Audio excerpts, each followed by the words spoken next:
I got a Also, question. you No, I could finish actually what you're finished my saying though. statement. No, I finished my Yeah. statement. That was it. I just wanted to get it off before I forget. Okay. I got a statement. Can you guys recall the first time or any time you guys were called a nigger?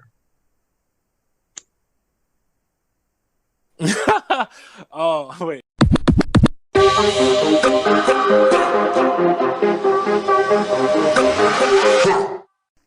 Yo, welcome to episode number 7 of Code 99 podcast. Let's see what we're unlocking today. You're here with your boy Sprad. I got my boy Carlton, and we here with Myron. What's up, y'all? What's up, It's guys? Gucci. Not How's it much. going? Crossfitting. Getting vaccinated? Nice. How you feel after that shot? My arm's sore, but that's about it. Honestly, and some regular shit. Okay. Has your opinion on the vaccination changed prior and No, I like the first wave, get it, and I got it. And the first wave weren't zombies, so we were chilling. So I ended up getting it. Yeah, Especially since my mom and yeah. my aunt got it before. They both got their first shots before me, and they were chilling. Mhm. And so, I mean, they got to get their second doses, but yeah, they've been fine for the most part. they've been fine? Yeah. Is your mom under the age of 65? Yes. Okay. Not by much though. He said he called you old, Mama Myron. And my aunt's an older sister, so yeah, she's definitely above 65. It's funny. So, Now, yeah, my brother, he got his second shot last week. Shout out to him. So he's good though, and so my mom just got it. My grandmother just got it, so it looks like I'm about to get it too. It's only the right thing to do. I want to go to the doctors first though, because I got allergies. You know how that goes. I can't relate. allergies suck, bro. Be blessed. Can't Be relate. blessed. I was literally chilling at my homegirl's house the other day. And You she already has two know. cats. I'll be breaking out in hives and shit. You remember? Oh back in the day? yeah, Mr. Highs over here. Yeah, so I gotta be real careful. I ain't trying to have no crazy sporadic fucking attack on me. Well, I could give you the And paperwork. then, you I got know. how do you say Moderna one? I don't fucking know, but I got the paperwork. It tells me everything that's on there in that shit. Yeah, no, I'm gonna just go to the doctor. I'm gonna consult with them. You know, just do the vials and all that stuff. Just make sure I'm in good health and whatever. Before I go and put something injected in, because you know I'm good right now. So, but if there's gonna be like limitations as far as if it's gonna give me limitations as far as like traveling and stuff, then of course I'm gonna want it. Big facts. I'm still not going nowhere until this shit is like gone. As much as Yeah, I want don't to know, go, man. California. I've been dying to go back to California. I want to go back to Europe. My girl wants to go to Japan, so I'm like, I'm down. I want to go to Tokyo. Fuck it. I'm literally the only reason I want to go to Tokyo too is because they have like video game cafes. So like they have like a Street Fighter cafe and shit like that, and you just go and drink like I don't know a Ryu tea or whatever. I'm like, I'm down. Fuck that. Yeah, and my I got a cruise coming up too. Well, I don't got a cruise. I could sign up for a cruise. And my boy Kenny, shout out to Kenny again. He just moved down to Florida, to Miami. So I got a nice little spot to visit. And whenever I want to go watch Miami Heat games, you know. Oh, shout out to Josh, my boy Josh. I gotta go visit him too. He just got out the hospital because he tested COVID positive, but he made it through. Oh, Yeah. Shout out to him. Blessings to him, man. I hit him up. That shit hit him like a fucking hurricane. Really? Yeah. Damn, bro. It's never good to hear. That shit's still alive and well. That's the sad part. People, you know, everything's open to back up, but yeah, things are getting better, but COVID is still alive. Fuck COVID. I just want to be able to go somewhere and eat a cheeseburger, bro. No, we actually when I had dinner on Friday night after like going on like this Pokemon card hunting adventure, and it was pretty nice. But I hadn't had an indoor dinner in like a long time, so those are like a rare things now in this era. So it was kind of nice sit down with my friends and having a nice dinner after failing at getting Pokemon cards.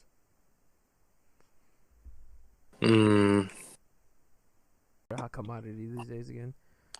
They are? I didn't even know that, bro. I didn't know either. So apparently, like my boy was like he loves Pokemon, right? He's buying Pokemon cards because he wants to rebuild his collection, right? Because he like gave it away a long time ago to a friend of his, and he let it go, right? So he's like, I'm old enough now, I got my own money, I want to like rebuild my collection. All right, cool, that's dope, right?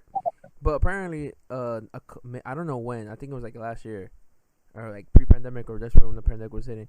Logan Paul, the YouTuber guy, he bought Pokemon cards and opened up a pack, and he has a huge following, so it just went fucking ape shit. And I'm getting tired of this shit. And then not to mention Logic, Logic stopped making music, and he signed to Twitch for like $1 million.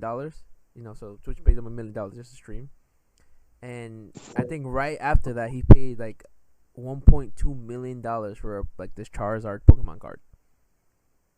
And wow. It is, yeah, because it's like from the 90s though, like that, like first edition type shit. That's why it costs $1.2 million. So yeah, so it's becoming a hot commodity because like, Barney, he was the one who went to, he was going to the thingy. So there's like this box now called Shining Fates or whatever. And what the difference is with these is that they come, I don't know if you know how well versed are you in Pokemon terms and shit like that. But in the game, you get, let's say you get a Pikachu, right? But there are shiny versions of these Pokemon, so you could get a shiny Pikachu. But the shiny Pikachu is like hella hard to get. And what the shiny means that they're like a different color. Like this might be, I think he's like a shade different or whatever. But it means it's shiny and it's like hella rare, right? So they started doing that with the cards, and because of hot commodity and people, scalpers and fucking people flipping shit these days, people will buy this. Let's say like the box he got was like $50, and it comes with a mad booster box packs and all that shit, right? And he only was able to get one because they were liberating it, but these guys are selling a $50 box for like upwards of $300. So he was able to get a couple boxes, and he got like some decent pulls, but like he wanted to get more, but it was like so hard. And afterwards we tried to go to hit up the Target with a couple other friends who they wanted the same thing. The Target, like the Walmarts and the Target shelves were like empty. Like you could literally see the space of where the Pokemon cards go, and it was empty. That's crazy. Because I think one of the cards is like a Charizard card in the pack, and like it goes for like $3,000 or whatever. Yeah, it's ridiculous right now. And it's only the scalper's fault that the shit goes up to these prices and shit like that, which is kind of fucked up. Same with the PS5s and the Xboxes and shit. I would have never thought. I thought the only thing that was gonna come out of Pokemon after the cards was Pokemon Go, but of course, the games are still. They kill the games. Oh yeah, that's killing. You forget that. You read about that. But the cards, I didn't know they were gonna do that shit again. And honestly, like, I still play the games to this day, and they kind of lost their luster, in my opinion. But there's kids out here who don't see it the same way I do, who haven't been playing it for like 20 years. They only play this, and they think it's cool. So they're making it. I get that. I get that. Yeah, but Did y'all see Elimination Chamber? Hell fucking yeah. No, sir, but I got the notifications. So yeah, Miz is champion, bro. Miz is champion, and I like it. Yeah. Even though it's long overdue, it's like mad, like two or 3 years late. But I'm glad he's champion. Because wait, before you guys dive into the results, so I was at my family's house, and the Elimination Chamber from previous years was on the app, and someone wasn't trying to watch that shit. So when the show started, and I can't remember what the actual first match was, we had to change it. Serious? So that's why I didn't watch it. Oh, yeah, damn. my sister wasn't having it. She told my brother-in-law, if you don't change from this shit. It's pretty lit too. I'm not gonna hold you. Yeah, it was good. They kept it short too. No, I love the fact that they kept it short. And I mean, having two good matches. Having two chamber matches got kind of tiring. I'm not gonna hold you, but like they were still decent. But yeah, Mrs. Champion. Yeah. And I like the fact that Bobby Lashley is about to fuck him up next week on Raw. Yo, so back to what you were saying about Miz. I think that last run when he had the IC title and he was really like running it, that should have been his WWE Championship run. Yeah, I think what they're doing now. But then he made that title important though. The IC chip back important. He was like he did. It. He was really. He made the prestigious again. He killed the shit of it. But I just feel like when people get that kind of spotlight and that highlight, it should be on the grand stage because he was the show. You know, I think the momentum he has now is like less of it. You know, I think it's more like to set up John Morrison's return, kind of like when AJ Styles came along with Chris Jericho. Bro, I think they just gave him familiarity to get back in. Yeah. And honestly, the only reason he's champion right now is because they needed to get it off Drew. And Bobby Lashley's the first to give it to Bobby Lashley. I think Bobby Lashley's probably going to become WWE champion. You think gonna do it like that? 1,000. It's just gonna win it next week. There's no way he's holding it to me. He's not. They're already saying rumors are saying that Miz is not involved in the Mania Championship picture. So it's whether he loses the next week or Fastlane. So it's a matter of not if, it's a matter of when. And Bobby Lashley is like the most protected wrestler of all time right now. Like, this man cannot lose, and if he does lose, he makes him look like a fucking monster, bro. Like Braun back in the day. So I have a prediction, and I like that. I like how they let him. They put him over on Braun Strowman last night. He looked good. He killed that man, bro. Yeah, it's just that like they be giving him the bullshit matchups. They be treating him like he's not no United States champion. He's not a little nigga. Like, he's not mid Carter, bro. Like, I get they was giving Drew his shine, but like I don't know. I didn't like that. But I feel like what they're gonna do is set up Brock Lesnar's return. I feel like Bobby Lashley's going after the title. I think it's gonna be stopped by Brock Lesnar. Brock Lesnar's gonna come back and hit him with something, you know, and start their feud for WrestleMania, because I think that matchup is good with or without Brock a belt. At Mania? Nah, you're wild, bro. You're wild. Yeah, like, nah, I don't think they do that. Come on, man. They keep on teasing us. Cool. Yo, it'd be cool. Don't get me wrong. I'm not disagreeing with you in I'm intrigued by it, but I just don't think WWE's gonna pull the trigger on that shit. Because like Brock Lesnar's protected. You think Brock is coming at all? No, I think Brock's coming. I don't know when. It's just I don't know when he's coming. He's definitely coming back, but I don't know when. The thing is, like, you think not for Mania? No, it's because he didn't come last year. Well, he won. He beat fucking Drew. I'm sorry, he lost to Drew. But I don't know, bro. It's just because to put Brock, they already protect Brock as it is, and to have put against Lashley is gonna, like, I don't want no bullshit match. And honestly, I'm tired of, like, I fucks with Brock, don't get me wrong, but I don't want no, like, 2-second, like, squash match where, like, he does 2 moves and then Bobby Lashley does his thing and whatever. I actually want a legit match for the WWE title, even if I don't know who Bobby Lashley's gonna fight. Like a good feud. Yeah, I don't know who Bobby's gonna fight. I don't think it's gonna be Drew, but I want a legit shit, right? I want some legit fighting, and I don't. That's what I'm saying. Like, who else legit is gonna be? Is either Braun Strowman or like Bobby Lashley. It has to be someone big. I mean, Brock Lesnar. It has to be someone big that he could fight. It can't be someone like Drew McIntyre. You can see it, but it might be Drew only because there's going to be fans at this Mania, limited capacity, and and whatnot. They did say that there was a rumor saying that they bring along, or they took it off him so he could actually win in front of the crowd. Exactly. So I could see that happening too, and I don't mind that either. But like, I want Bobby Lashley to have a dope ass run too. I don't want to lose the title either, because like if he does get it, I don't want to give him some bullshit, man. Bro. I don't want him to be some transactional champion. I want him to have like a legit run, even if it's just this one time. Like he's been killing it with the Hurt Business and all that stuff. So it'll be really cool to see him like go on a long run. And I love the Hurt Business. I love the transition of bringing out the New Day, like taking them out of like the main picture. And bringing in the Hurt Business. Yeah, so I'm kind of New Day is fizzing out. No, they're not fizzing out. It's just like they've just been so like predominantly featured. It's like you get tired of it.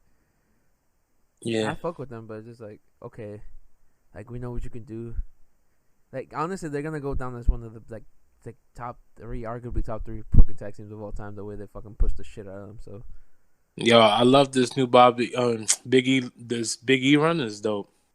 he needs to have like a nice world title feud and shit like that. But I don't know how that's gonna happen because I know for a fact that next year we're gonna get the Roman versus Rock shit.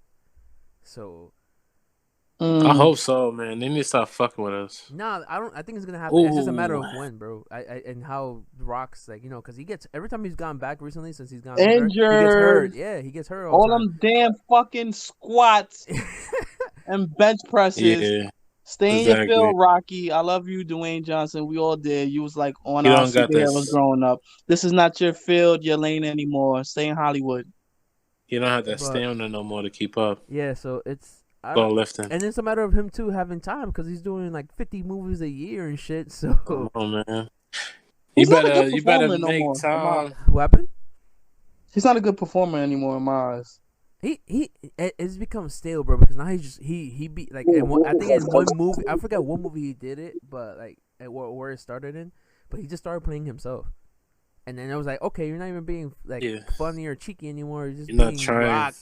You just like, yo, get my check and I'm gonna show up. Be funny. It doesn't fit him. You look like a Rock. No, he could be funny. He used to be able to do it, but now it's like, he could be funny. But he's doing so many action movies. Fit him now. Before it did, the overall package and the way he was presented to us, it fit. He got these fucking fake ass Versace shirts on, the gold chain, the glasses. He has the cocky persona, then he's a ladies' man, and then he could be a jerk, but then be funny. Now he looks like all he does is compete in Olympic Games. Like it doesn't fit. With a broken freaking neck? No, stop. Yeah, nah. Did you see Jumanji 2? I seen the first one and I don't want to see it again. I like the first one. The second one is hilarious. Is it really? I know that I like the first one. Yeah, he acting like Danny DeVito. The first this nigga's acting like. The first one I actually liked. It was pretty fun. I'm like, oh shit. No, are you serious? I enjoyed it, bro. It was a fun movie. It's not no fucking masterpiece. It's a fun movie, bro. It's a fun movie. Yeah. Oh, come on. Mind you, I'm not the biggest, and plus, I'm not the biggest fan of Kevin Hart movies either. Like Kevin Hart's. Stick to stand-up. I don't think the movies work for him, to be honest. I think it comes off so forced in movies for Kevin Hart. If I had to choose, I genuinely, yeah, bro, it's fun. Am I gonna go out my way to see it every time? Hell no. But for when I saw it, it was alright. Hell no. And again, I just think it's the Kevin Hart factor because, like I said, I don't think he's movie material. Like I'm glad he's making movie and making all this money and shit, but I just don't think he's like it for when it comes to movies. I don't know. If I had to choose between who's a better actor between The Rock and Kevin Hart, I think it's The Rock, and I think The Rock is low-key funnier. Because The Rock has more roles. Rock played more of like a diverse set of roles. He used to be like inspirational roles before he was this badass.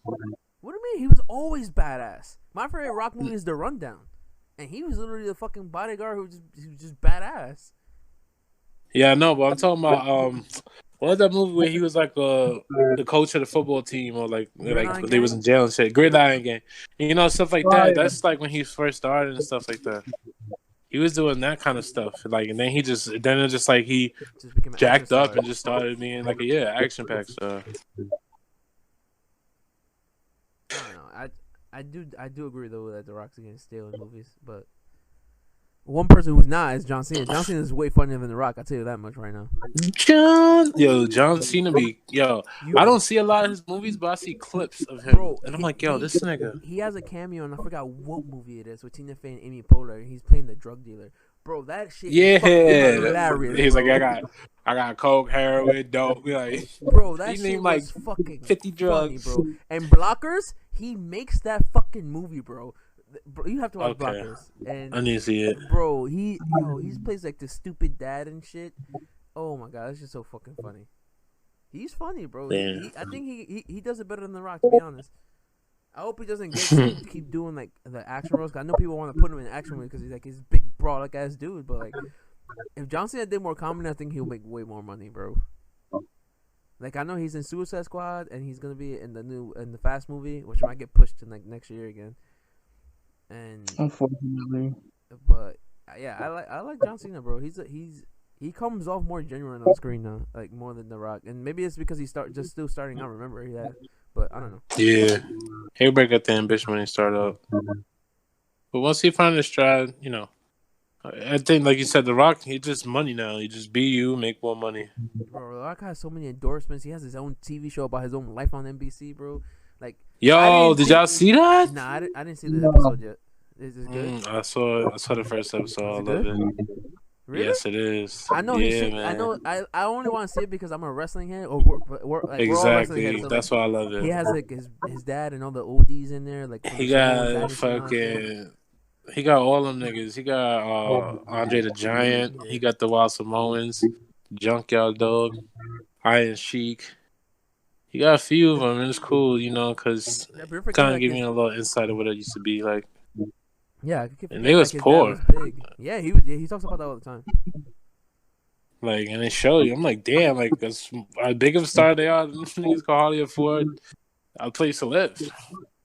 You ain't even have to buy a car, like from a homeless dude. Like, how you can't afford a car for yourself? Y'all sharing a family car, and he has to like wrestle, so he's taking the car most of the time. I'm like, wait, he can't afford his own fucking car? Like, what? Yeah, bro, it's wild. Yeah, it was cool. I mean, it was cool though. And then I saw the Keenan show too. Keenan Thompson from all that. It was okay. It was okay. That one I didn't really get to. He plays a single parent. And I guess the wife passed away, and he has 2 daughters. Mm-hmm. And he's obviously having a hard time, like, I guess, coping with it. He doesn't really deal with it, and so he has like his father-in-law, which is some white guy, and his brother helping raise his children. I mean, it's a good concept, but I don't know. I just picked up the first episode. It didn't hit me as good as the Rock show, as Young Rock did. So, but I'm gonna still give it a chance. All right, that's my nigga. It's my guy, Keenan Thompson. Fox, right? Both of these shows, are they on Fox? No, they're NBC shows. I think it's like NBC. NBC, okay. Yeah. That's cool though. Okay. Shout out to them. It's finally they getting their own shows, like, and it's like The Rock. I forgot the name of that show. It was like, I forgot the name of us. I forgot the name of it, but like, he's basically telling stories from the past, present, and future. Like, like he's like playing 20. It's like 2032. He's about to run for election, and he's doing the interview, and he just keeps on talking about different stories, and he's playing like. He got a character playing his childhood. He got a character playing like him as like a teenager, and then he got a character playing him in college, and then he got him playing him.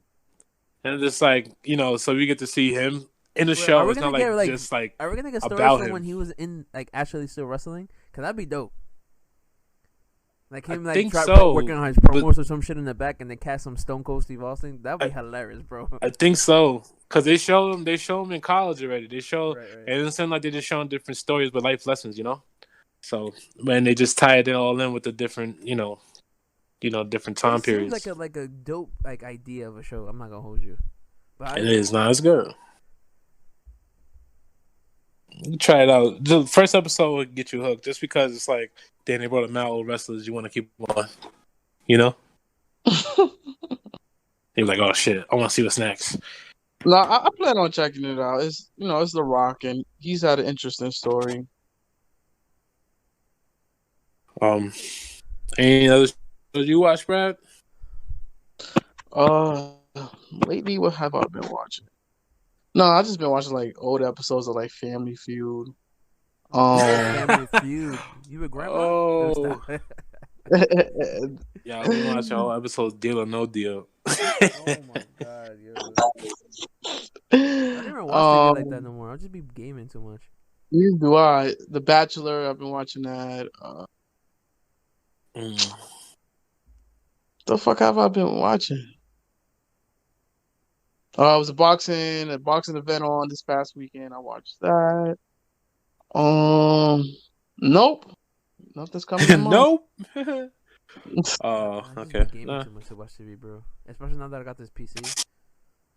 Oh yeah, tell us about it. Tell us more about it. What, my PC that I bought just to play NBA Live Street Volume 2? Best $1,000 I've ever spent. Damn.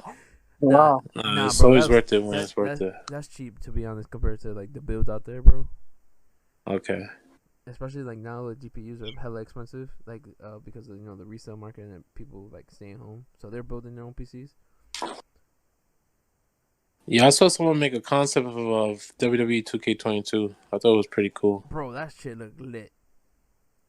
Oh, my fault. Actually, I want to talk about one more thing about wrestling. So, Seth Rollins' last promo he did, I'm telling you guys, I haven't seen it he yet. sound like Trump.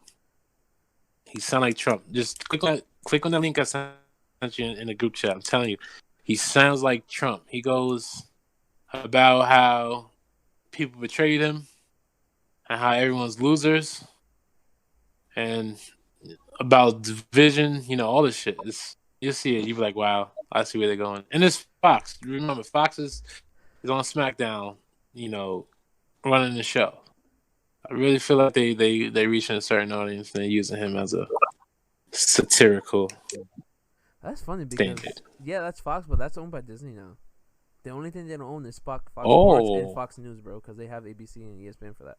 So technically, that's like a Disney contract, kind of, sort of. If I'm wrong, I don't know. I could be wrong, but it's because they own all that entertainment stuff from Fox. So, gotcha. But yeah, I gotta take a look on that press conference. But still, I believe in my Monday Night Messiah or my Friday Night Savior. Friday Night Savior. The Savior of SmackDown, yeah. Yeah, Savior of SmackDown. Yeah, that's what it is, right? Yep. Now that works. I like how he always know how to spin it. Yeah, I don't want to get too much into it because I want y'all to see this. But the Judas and the Black Messiah. Oh my gosh, man! That one is that movie too deep? Is it hella deep? Because I don't think I'm ready for deep shit. Because we've been dealing with deep shit all year long.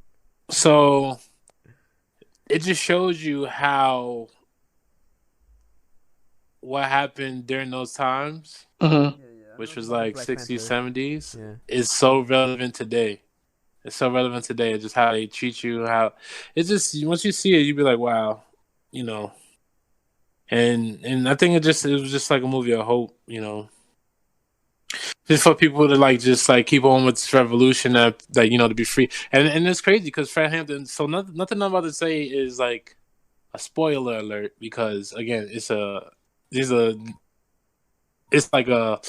historical thing. This happened already. This happened years ago. This happened decades ago.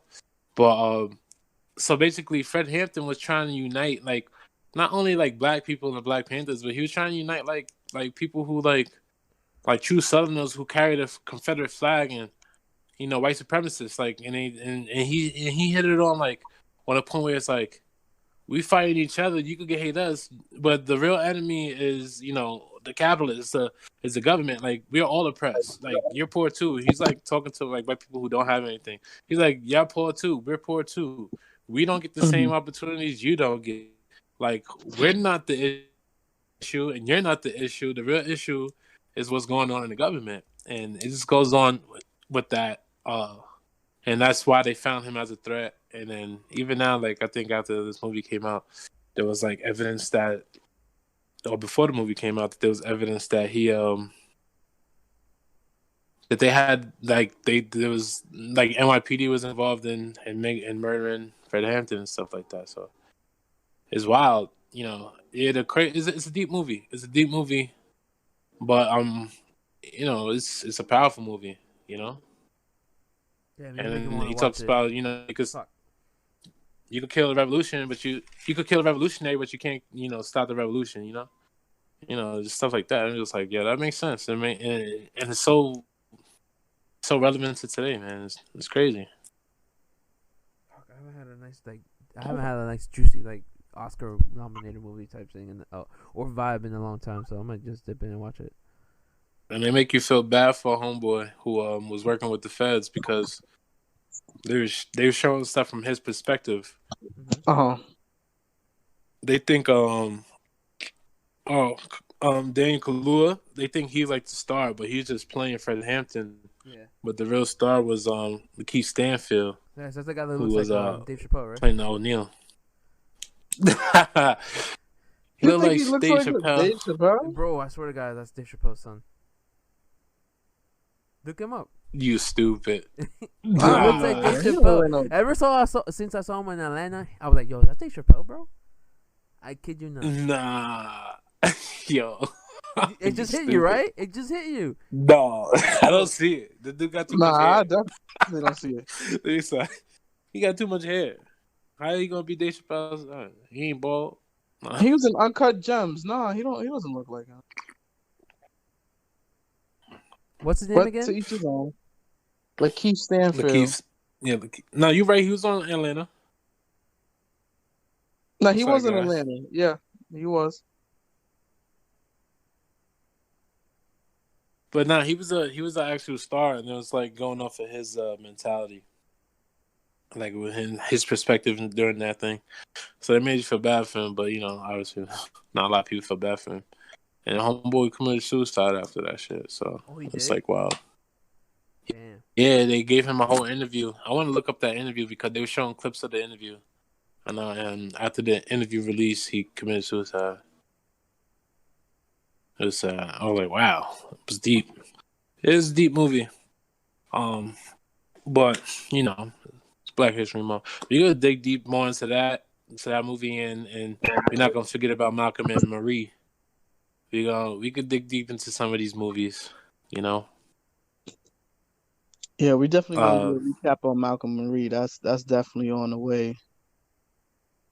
But with Black History Month coming to a close, within less than a week, I have a question that we just gotta unlock some things.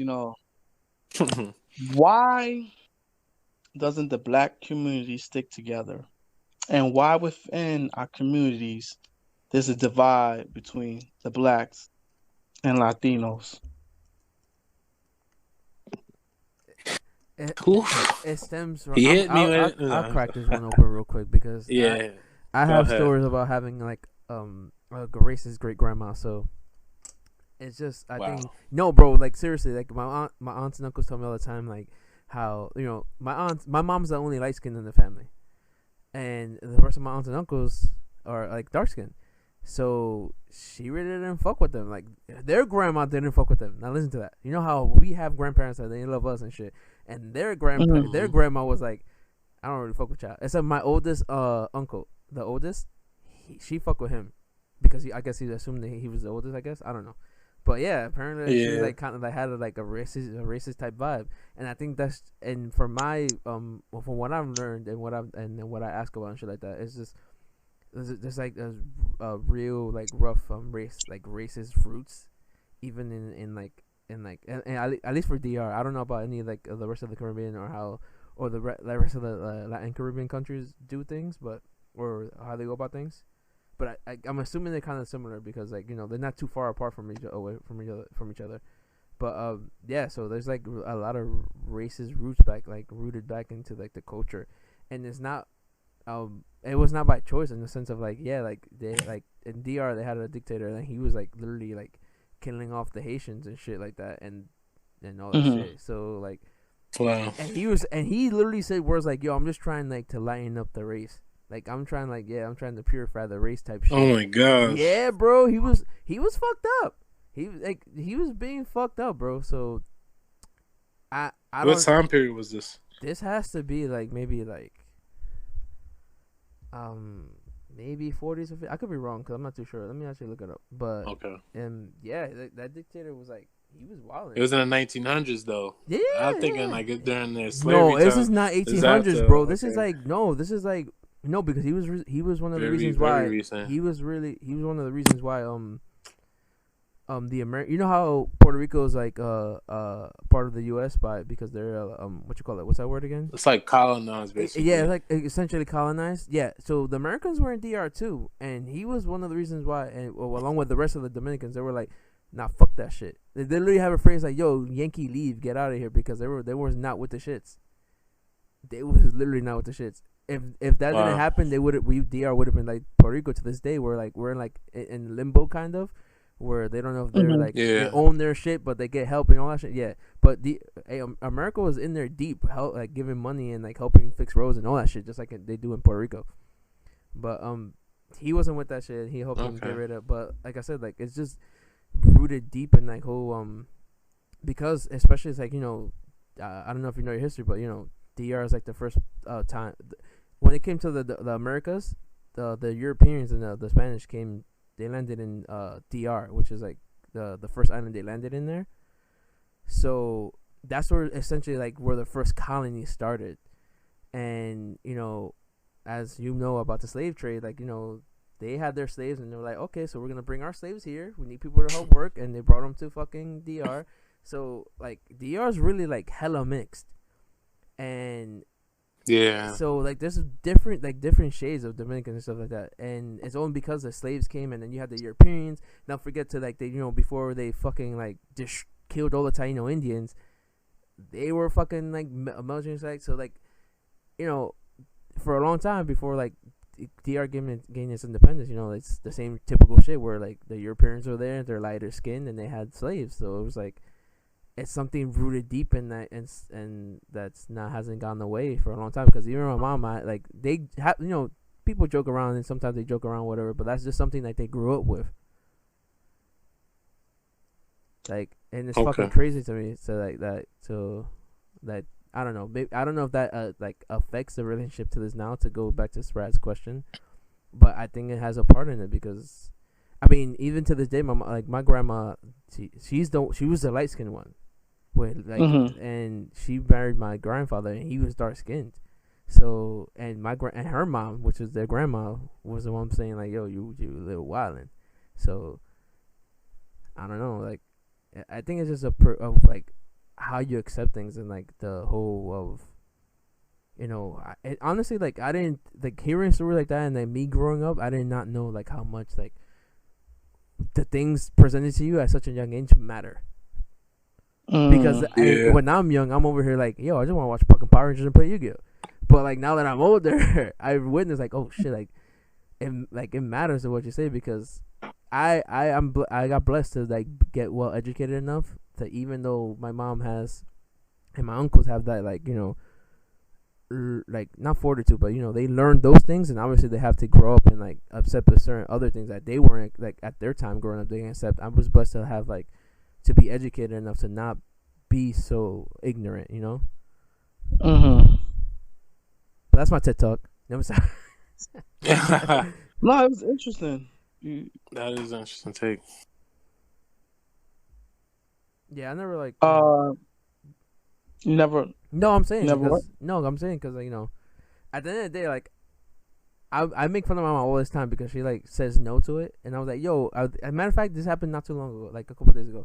I told her like, yo, let's get a DNA test, like to find my ancestry, because I know for a fact I'm gonna have like 15% from like Kenya or fucking Nigeria or some shit, because like I'm just mixed. I have to accept it. Not to mention that my dad's side, my Honduran side, is I don't know if there's, but I don't think they have black ancestry over there. I think it's just native ancestry and Spanish ancestry. So I might balance out, but I know for a fact my mom got some fucking Nigerian she probably part of some Nigerian royalty, and I make fun of her shit all that time, and she goes like, no, I'm light skinned and all that shit, and that's just joking around. So like I going back to what I was saying, like she just grew up that way. She was like, that's how they grew up, like Even my aunts and uncles who are dark skinned go like, no, I'm not really black. I'm just like, I'm like a dark brown type shit. It's fucking crazy, bro. It's crazy how people grow up and like they still like carry like that. My mom's like fucking in her like almost mid-60s, and she still thinks that way, which is wild. Like I accept the fact that I have black roots in my family. That's what I am. Like, what am I gonna do? I don't have no choice. Right. Yeah. I think it's a generational thing, like the gap. 1,000%. Yeah. 1,000%. I feel like once those people of that age and generation, like once they're all fucking gone, I feel like we'll see more progress as far as racism. 1,000%, bro. Because our generation, and definitely the ones after us, because that Gen Z, they don't give a fuck, to be honest. But our generation is like, we're more accepting of things, and we have to like we accept it to a point where like this is what it is. I can't like I'm not gonna tell you how you feel, and I'm not gonna tell a person who he is or what she is. So If that's what you want to be, cool. I'm about my business because it has nothing to do with me. But like because the generation prior to us is so stagnant and literally just like it is what it is, it's fucking wild to me that they literally just like this is what I know and this is what I'm gonna keep knowing, even though everything in front of me is changing, and that's fucking crazy to me. Yep, and that generation is not evolving with time. Yeah, I come in my aunt all the time. I'm like, yo, I can't wait for your boomers to like go away because they're the reason why like things don't progress because like they have this certain belief and yeah they think they're doing good in their mind but it's not reality because for example even with this like all this Congress stuff and all everything's going on like you have a whole bunch of like 70-year-old people talking about like let's perfect example is the whole student debt thing, right? Most of the people who have a student debt are people like us. The the millennials who went to school, whether they went to college to be a doctor or whatever this is, right? They're over here like, let's not cancel student debt to help the economy, right?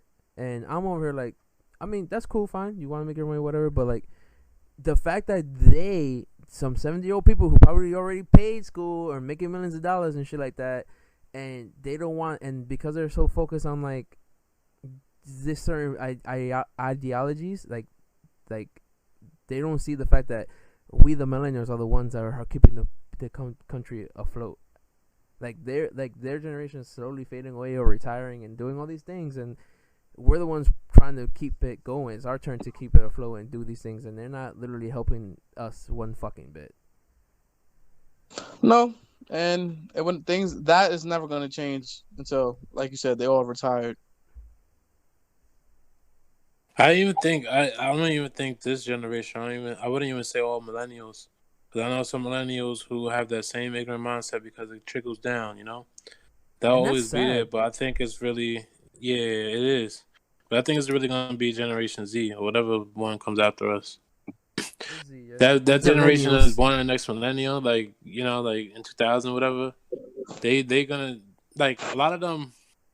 Even like people think about it from 2008. People were born with a black president. Like, that was what they know. And then they knew Trump. If they had comparison of what a presidency would be, their first thing is going to be how a black man was able to handle the presidency versus, a white man handling the presidency. So it's just like, that's already going to show you the divide from there. Like, us, like, yeah, we moved it forward, but we're, like, in the middle of it because, again, I think this show, like during like Black Lives Matter movements, it's not like it was just a whole bunch of old white people who were against it. Like you said, there was like, again, we all lost friends during that time, and it's just like, yo, you be like, oh my gosh, you could see the divide, and you could see, and it was very apparent after that. But I feel like the next generation is gonna be the real change. I think it's starting now, bro. Because they're way more aggressive. Because millennials, we like sucked it up for so long, but then got to the point where like, okay, enough's enough. But Gen Z, you're coming out fucking out the woodworks, fucking out the woodworks with the, and they're the real revolutionaries. Like those motherfuckers come in guns blazing, like you said, guns blazing. All the energy. That whole TikTok shit where they fucking bought up the tickets for the Trump thing, the rally shit, and they bought it and no one showed up. Bro, that's wild. Yeah. All millennials do is talk on Twitter about like what the Gen Zers do. Yeah, I mean, honestly, they gave me fire when I started seeing that stuff. I'm like, word, like we was taught differently. We was taught to like move in silence. We was taught to like just build slowly. Right. And they over here just like ramming head forward. Like we just gonna break through. Like screw all that. Like. It's like we got that backup we needed because no one else is backing us up. And we are the backup. We are like the support system for them. That we needed? What happened? What did you say, Myron? Is that we got what that we needed? It's like we got the backup that we needed because no one was backing us up. Yeah. It's like, so like boomers are being selfish and so are the Xers, and then we came along and the other two before us are being so selfish that we don't get a fucking chance. And the Zers are like, we're going to get our fucking chance whether you like it or not. So they're like they're giving us fire to be like, okay, fine. So since they're gonna get their chance, we're not gonna let them skip ahead. We're gonna get our shot first. They're gonna get theirs, but we're gonna get ours first. And that's just the problem. Like, it's like more of a collaborative effort, because like we know where we stand, and like with the generation before after us, and with us, like there's an understanding. Like, there's certain things are changing, and they need to be changed and ratified immediately, because of the fucking stagnant pace, especially in this country where it's been at. Yeah, and I think it's our job, and I think it's the millennials' job to help teach them and help move them forward and support them. Because again, we were like taught to like go within these corporations, go within these companies, go within these roles of teachers and lawyers and everything else, and do exactly what we do. So now when they go and do what they do, their reckless shit, we there to back them up. We there to Jay-Z's there to provide, young artists with their opportunity doing things. He saved people from going to jail and stuff. There's people like that. There's people with actual money now. Making People these that moves. could they make an actual difference. So like what we didn't have, say 20, 30 years ago. And I think that's what's helping between going back to Sprad's question. I think that's what's gonna help us eliminate the divide that there's been so bridge long. it back together. Yeah, because like that's so what yeah, I wanted to like get back on, because that was a great story. I didn't know all that stuff that you were saying, Myron. But like on the black side, it's hard to say where it started, because it is a generational thing. You could go back to slavery. It's not like Europeans went straight to Africa and just like tore their land up and took people. It's like they made deals with the officials of the countries, and like their own people gave them up. You understand? Yep. They helped them get them. So it's like, where is it from? It could be from just greed, It could be like from just like survival. You understand? So like, you could come back to here. You could come back. You could come back to America now, because I can't give all that information exactly how it happened, but I know that much, that they paid officials and they volunteered. It wasn't like they were forced. They could have fought, war and lost, whatever. But they gave it up for their own survival. So like, you come back over here and like fast forward, there's a lot of oppression for Black people. There's not a lot of opportunity. So like, a lot of us, grew up in poverty. A lot of us grew up, with broken families already, because of, drugs and jail and gangs or whatever else you want to put into the community to like, separate us whenever it comes to debt, just like giving us nothing in the community to support us, right? So then that happens. So like, when someone gets an opportunity, they're not trying to give someone else an opportunity, because it's hard for them to get it. You understand what I'm saying? So some people just get so consumed in what they're doing that they're not trying to help the next person. They're just trying to help their family, even though there's another Black person. To them, it's different. And I think it's different from like people who come from another country, right?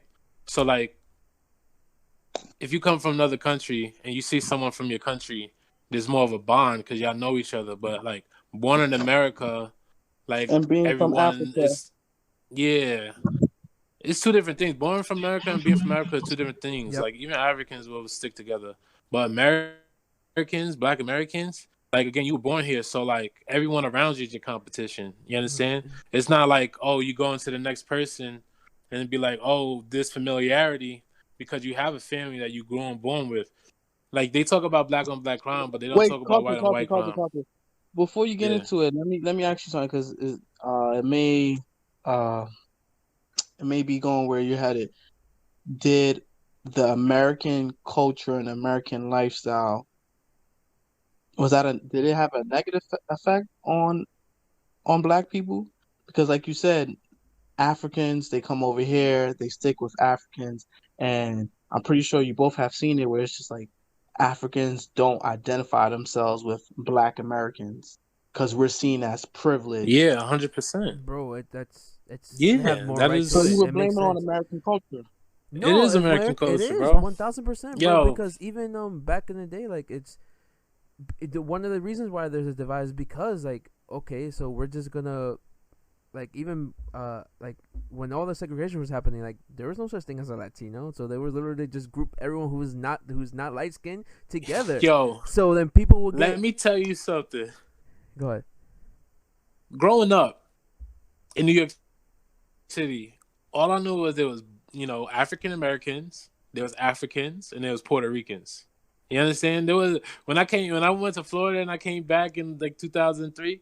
I'm like, DR, what the hell's a DR? You understand what I'm saying? I didn't even know. And then to find out there's dark skinned people, you understand? Like a lot of it was just unknown, and it's the ignorance because of the lack of education that you're receiving. So people don't know that, like, you know, if, like, for example, like, if me and Carlton or you, Sprite, were it like back in the day, like in the 1930s or whatever, we'd be the same person. There's no Puerto Rican, there's no Dominicans or anything. There's no mix. There's just like, yo, you dark skinned, we're gonna treat you like shit. So people agree, which is why, sorry to cut you off, which is why I it frustrates me with like the Latinos that are just like, you know, I may be a little brown, but I'm not black. Like, which as Carlton and I probably see, like, they're basically saying I'm not a nigger. It's just like, all right, if we take this back 100 years ago, you will be considered one of us. To the day, 1920, bro. In 1921, we're all black. No, there's no if, ands, or buts. Yeah, you know, bro, you're not European. You're not them. You're definitely not them. This is a fun fact. I don't know if you guys know. Not to bring on. We always talk about sports on this podcast, to be honest, but it's just fun. But the Negro Leagues, the MLB finally, like a couple months ago, they finally acknowledged the Negro Leagues as a real league for real stats. I did not know that they're the first Dominican-born player to play professional baseball now, because he couldn't play major leagues, so he played Negro Leagues. He played in the Negro Leagues, and he was like played in like 1918 something or whatever, and I didn't know about him until like the stats became like legit. But like, again, it goes back to showing like, yeah, he was just dark skinned, a Dominican who wanted to play baseball, but he couldn't play major leagues because he wasn't light skinned, so he had to go play the Negro Leagues because they didn't know what the fuck, they didn't give a fuck he was like from the Caribbean or whatever. And I think that's a big understanding from like even people growing up, because I don't think people understand. It's just racism was just a thing where it was like you just don't belong. Like you just don't belong, and then that's it. You know what's crazy about that too? That you say that. So like, if you're a mix, like say let's keep it plain. If you're a mix with black and white, right, and you have more like dominantly black features, you're gonna get treated worse than someone with predominantly white features. Yep. Right, and then the people with predominantly white features, they still get treated worse than the people who are actually white, because then they don't have that straight hair. Yep. You understand? But then they're in the limbo because black people don't always look at them the same too, because they look white. You understand? So it's like they have like such a bad identity culture, and it goes back to you could say American ways. So like this is another thing I want to say, because to your questions, right? Like if you travel the world, America has a negative view. Like people look at Americans negatively. They don't look at them with respect because of lack of education, because of like just the obnoxiousness of like how America think they're so fucking great. Like, and it's just like we're so slow and we're so behind the other world. Like everyone uses a different metric system than us. Like what makes us so different that we have to use some weird shit, and the rest of the world, What's funny with that though, which is crazy to me, because like when America was getting to start become a country, I think you could say that braggadocio. Yeah, we were fucked up like everyone else. Like everyone at that point, like slavery was like, not saying that it was like a good thing, but it was a normal thing to do, right? And all that racist stuff that was happening. But at that time, America was the reason why, like when they did the revolution, they're the reason why France did their revolution. There's the reason why Bolivares and the other people in South America started the revolution. So at one point, there was a braggadocio of like, we're the country that started shit, and we wanted to set the standard. They did set the standard when it becomes like, we want to make our own country. We're not gonna have no colonies and all that shit, right? So I think that independence, I think that just like, because of all the things that were coming out, I think that got tarnished, and obviously over time people still want to have the American dream and come over. That's still a thing where, like, at the end of the day, when you come here, you have the freedom to do better things.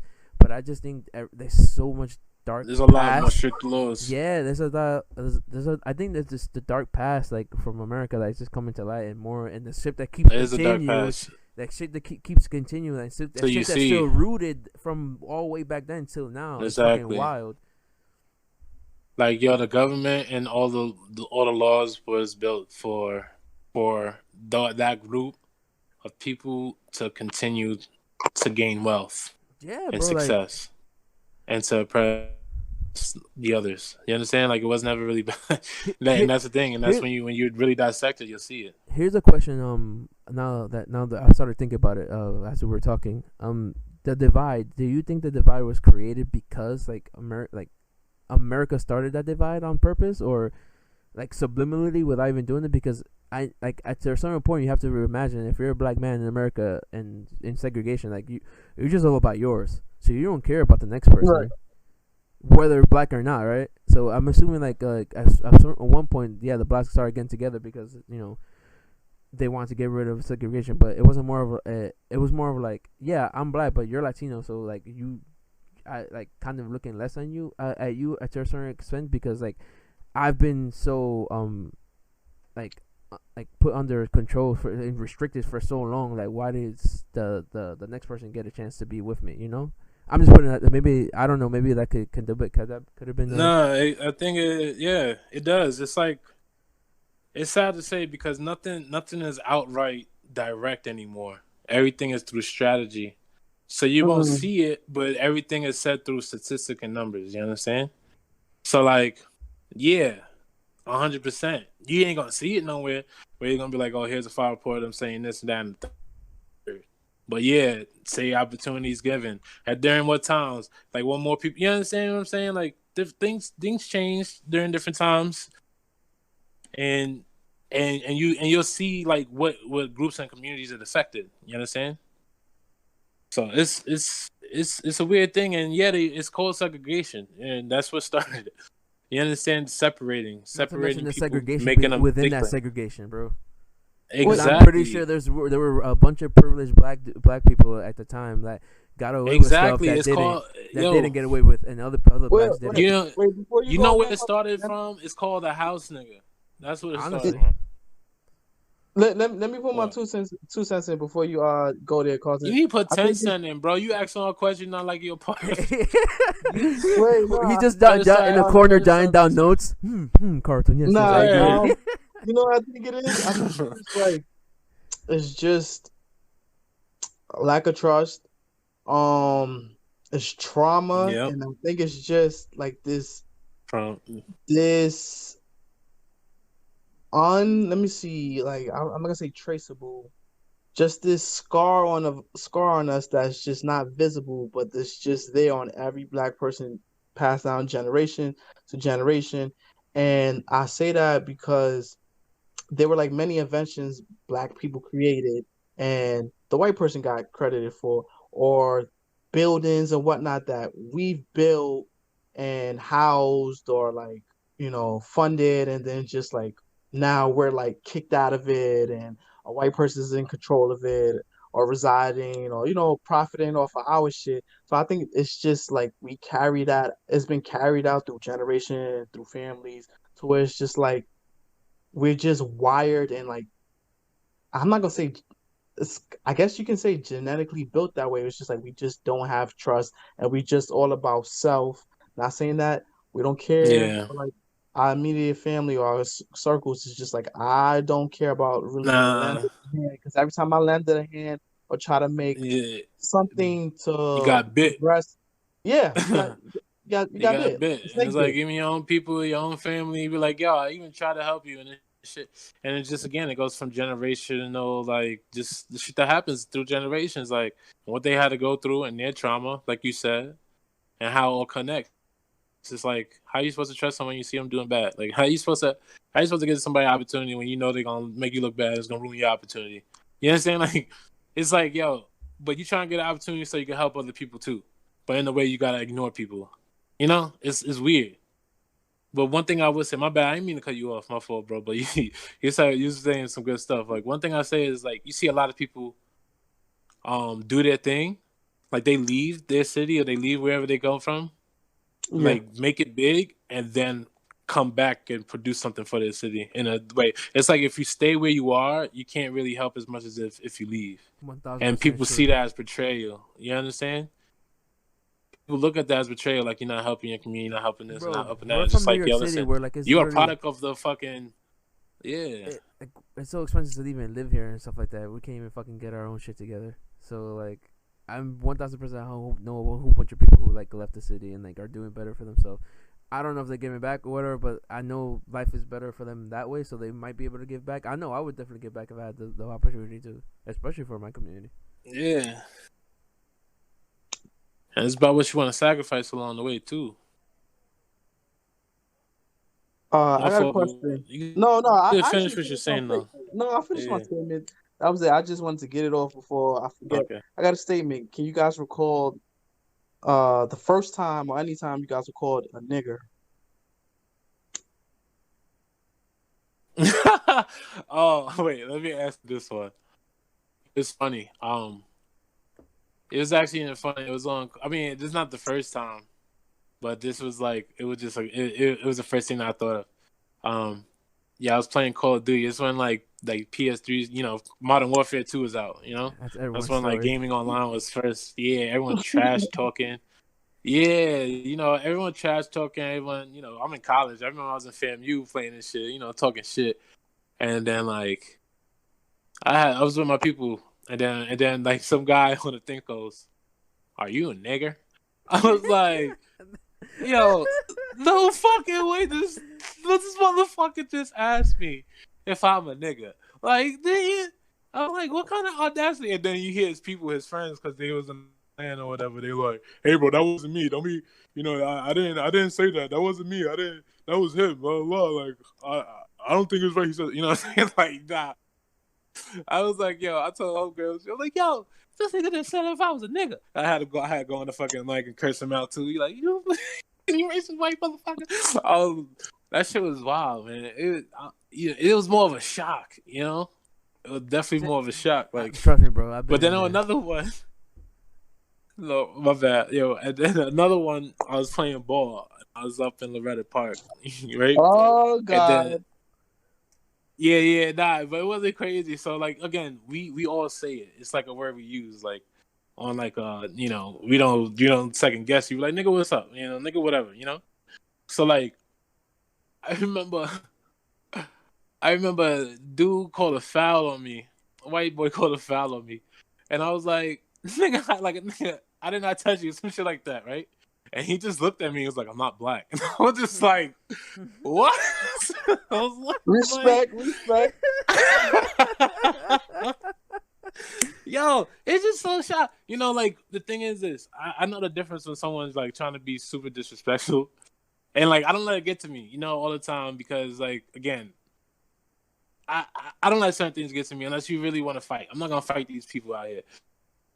You know what I'm saying? But like the shock and it was just hilarious. Like, wow, I can't believe people really like this out here. You know what I mean? Like wait, this is serious. All right, so I said respect because I took it a different way, but you took it as him saying, literally, like, don't call me nigga because I'm not nigga because I'm not black. I took it as that too. Yeah. Mind you, like, we live in New York City, where it's like, bro, like, technically it's slang, as fucked up as it is to say that. I was trying to be too nice. I figured he took it as, don't call me that because I can't call you. No, hell no. A nigga. Nah, he was just like, I'm not he black. He definitely would have called Carlton nigga if that was the case. All them kids was fucking. I was a big dude over there. It was just the shock factor. Like that shit. I'm not gonna go and swing people over words. I even had cops, stop me on some bullshit and like ask me, did I get there by boat? Like, what do you mean? How did I get here? What do you mean? You get here by boat? Like, what the fuck does that mean? You know what I'm saying? Bro, Carlton, you did not say that to you, bro. He said it to me straight to my face. I would have walked away. I'm like, if I have nothing to do, that happened in Loretta Park too. But you know what I'm saying? Bro. But the thing is this, they got my ID. What am I doing walking away? What am I doing acting out? I'm not doing nothing stupid. Sprat, you was there. You remember that day? There was a group of us. He was in the back though. I was the only one talking. I was like, let me do the talking because, people, there was a bunch of us saying, and we were just playing ball. Yo, you don't remember that day? That line? He said that line? So, it happened to me. I'm not going to exaggerate the story. This is how it happened. You know how we was leaving the park, was we not? Yeah, right. Yeah, we were. We were on the way out the park. It was a group of us. It was like 7 of us. A lot of people from my college and Sprat was with me. We leaving the park. We were on the way out the park. Cops stopped us in the park. Cops drove their car in and stopped us in the park. And then they came and they asked us, what we doing. We was like, we just came for playing ball and we leaving. And then they was asking for IDs. So he was looking at my IDs and he was like, how do you get here? And I'm like, what do you mean? And then he was like, did you get here by boat? I'm like, what? And I was like, he's like, how did you get here? I said, I go to school down the block. You can see my ID too for that. And he was like, oh, no, I'm good. You know what I'm saying? So I'm like, and then they go and they check their, they check IDs. They run IDs through whatever. Right? And then another cop car comes. Right? Right. Another cop car comes. And so they come back and they ask us if we had any unpaid. They asked me, because I guess I was on talking, right? They asked me if I had any unpaid parking, or unpaid, or warrants or whatever like this. Do you have any warrants? And I said, no. I said, do you have any unpaid tickets? And I'm like, no. And then it was like, well, they said you had one and we got to send you down to the station. Like, we got to take you with us. And then they looked me in the face and said, psych. You don't remember that? Nah, that's crazy. I don't remember that. See, you was in the back. I remember that because you was in the back of everybody else. I was in the front talking. You was like, I remember that because only two of us got a ticket that day. Only two of us got a summons to go to court. Wait, why you get for being in the park? For being in the park after dark. But you guys were leaving. And guess who? Exactly. And guess who? And guess what? It was the two darkest people that was in the fucking court, and none of us had warrants for anything. Wild. You know what I'm saying? So that's an example. And of course, like, that's not too vivid to Sprad because Sprad, he was there, but like he was in the back again. He wasn't dealing with that. And I was the one that was slowly affected. My other boy, he saw it too. And it was fucked up because his girl at the time, it was like family was a cop and she had a badge and he wasn't even protected by that. She was cool. But like they still gave him a summons and they gave me a summons. And they couldn't get nobody else a summons because some of them had warrants for unpaid tickets. That's fucking wild. And the great thing about it, Myron, is the end of 2019, I was going up for a position on NYPD, and that shit came up, and I'm like, summons. Well, you got court. So you got a summons and I never knew about it. Never. That's fucking wicked. I had to leave the group session. I'm like, the officer called me aside. He was like, yeah, this came up on your phone. I'm like, what? I'm like feeling embarrassed. I'm like, damn. So then I'm thinking, I'm like, summons for what? Like, from what year was that called? 2012? I don't remember. I forgot what year it they was said. around like 12, 13. Yeah, it was around then. So I'm like, it was like November, right? Yep, 2012. So Myron. Oh, so they didn't even give y'all. That's fucked up. That's messed up, Myron. So you see that? Wow, bro. They didn't even give him that shit. They presented to me and one other person. They didn't even give him that shit, and they still had him accountable for it. When I went to court to get I forgot what exactly it's called. I guess like a verification letter to say that it was dismissed. They were like from 2012. I was like, yeah, I had no idea about it. Wasted time. Yo, and then when I got to court, they just looked at the reason. The judge rolled his eyes and it was like, just stay out of trouble for 6 months and this would be dismissed. And I'm just like, and I just wanted to say, stay out of trouble from doing what? Like, what the fuck did I do? It's like, I didn't do shit. I was leaving the fucking park with a basketball in my hand with a group of people. Right. Like, but I couldn't even say that. I guess I just had to accept it, You Myron, doing me a favor. Crazy thing about it, Myron, my brother was there. He left like a couple minutes before the cops rolled up. Wow. And when they rolled up, I was like, damn, we should have left when he left. That's what I was saying.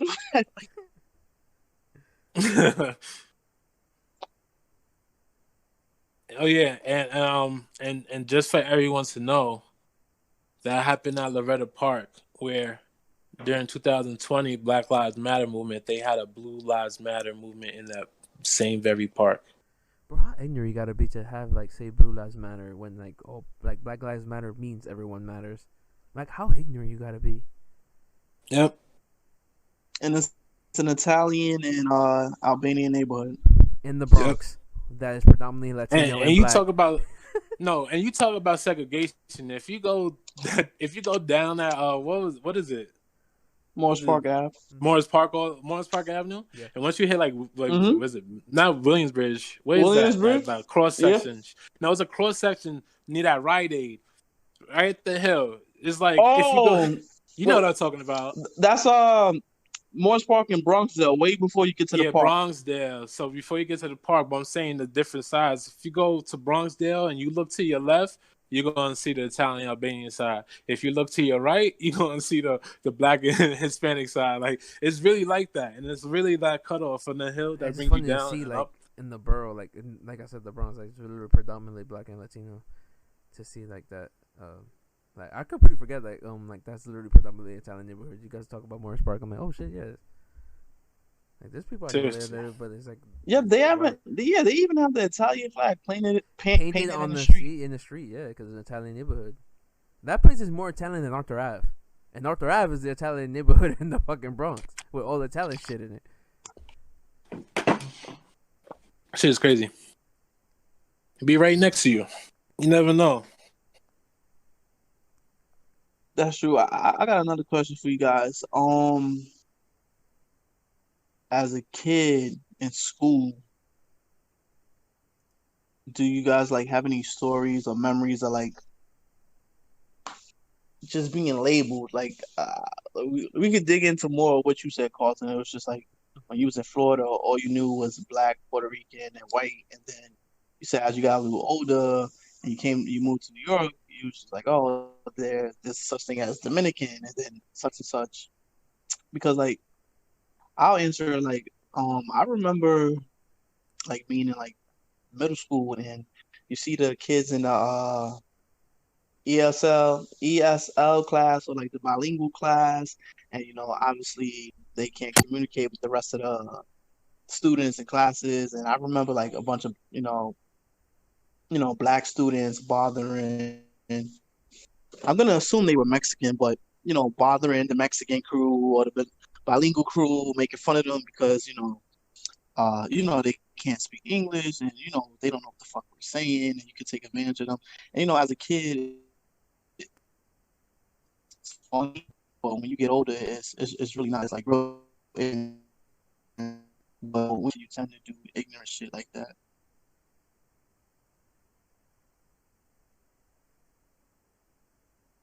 Hello? Yeah, keep on going.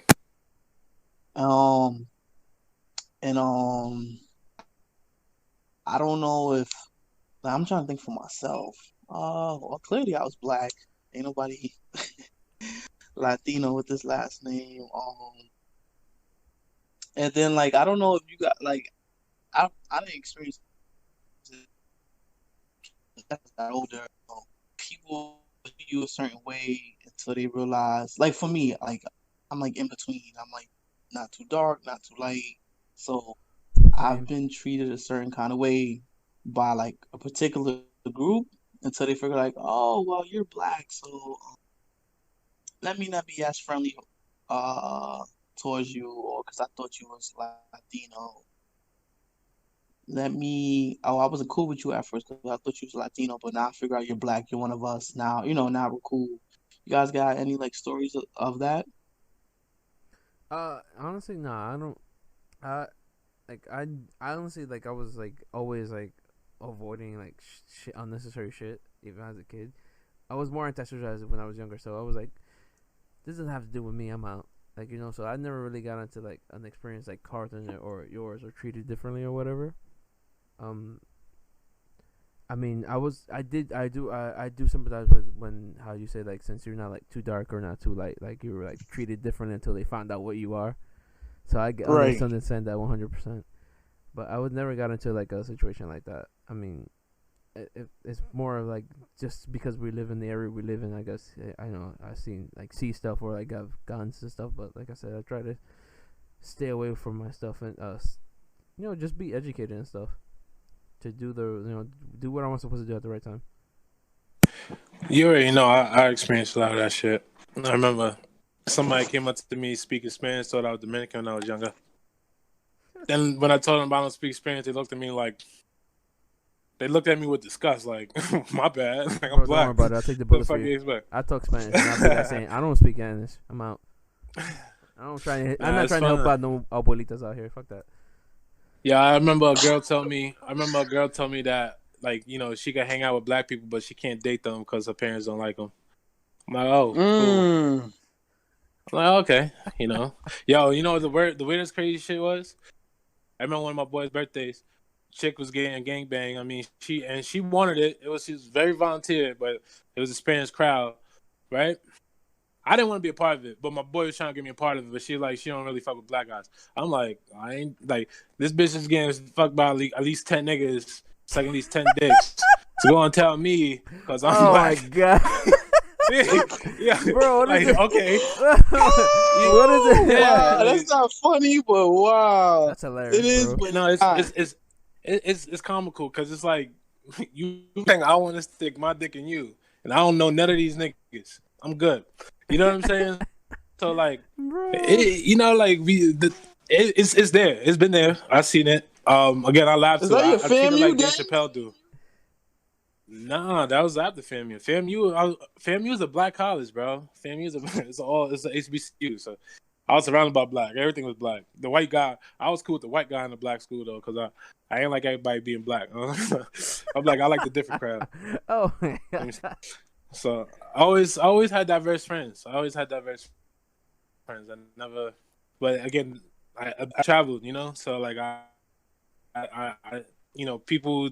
I think the language barrier and like the different norms and the different cultures stop people from being friends and stop people from getting to know each other. But like one thing I learned from traveling is that like when you first meet somebody, smile. When you eat their food, don't tell them it's nasty.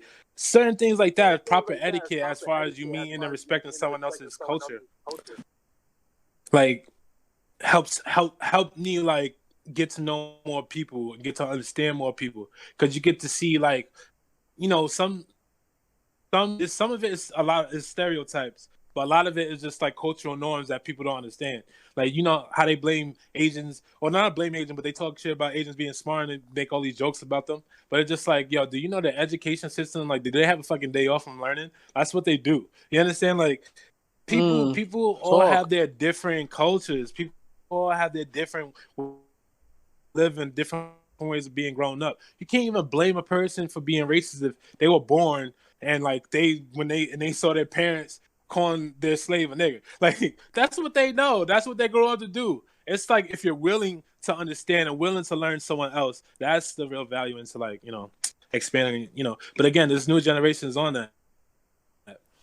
Again, I experienced a lot of this shit, but again, I think I was blessed to be able to travel and understand people's cultures. So I don't take offense to it unless you're really just trying to hate on me.